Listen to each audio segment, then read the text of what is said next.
ایک بھائی نے پوچھا یہ غسل کا سنت کے مطابق طریقہ کیا ہوتا ہے؟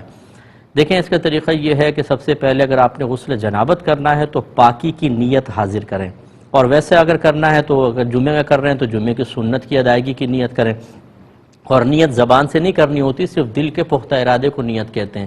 لہٰذا ایسا نہیں کہ آپ واش روم میں پہنچ گئے، کپڑے اتار دیے اور اب نیت کے الفاظ زبان سے ادا کر رہے ہیں۔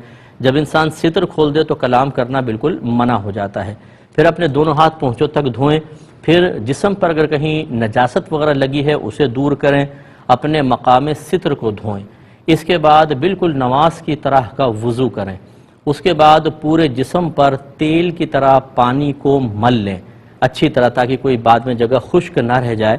اس کے بعد پھر اپنے سیدھے کندھے پر 3 مرتبہ پانی ڈالیں، پھر الٹے کندھے پر، اس میں تقریباً سارا یہاں کا دھڑ دھل جائے گا، پھر اپنے سر اور بقیہ دھڑ پر اچھی طریقے سے پانی بہائیں۔ خاص طور پہ وہ جگہیں کہ غسل جنابت میں وہ جگہیں کہ جہاں پانی نہ پہنچنے کا آپ کو امکان یا خوف ہو، وہاں خاص طور پر جیسے گلے اور یہ تھوڑی کی ملنے کی جگہ ہے، بغل کے نیچے ہے، اگر آپ بیٹھ کے نہا رہے ہیں تو پنڈلی اور ران جب مل جاتی ہے تو گھٹنے کے نیچے کی جگہ، اس جگہ اچھی طریقے سے پانی بہانا ہوگا۔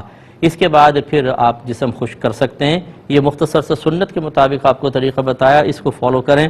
اگر کوئی شاور کے نیچے نہا رہا ہے اور اس کو اس طرح ترتیب کو نہ کرے بلکہ ویسے ایک دم پانی پورے بدن پہ بہا لے تو اس کی سنت ادا ہو جائے گی۔ ایسی سوئمنگ پول میں کوئی اترتا ہے، 1-2 ڈبکی لگائے، تھوڑا سا حرکت کرے، تمام سنت ایک ساتھ ادا ہو جائیں گی، اس کا غسل کمپلیٹ ہو جائے گا۔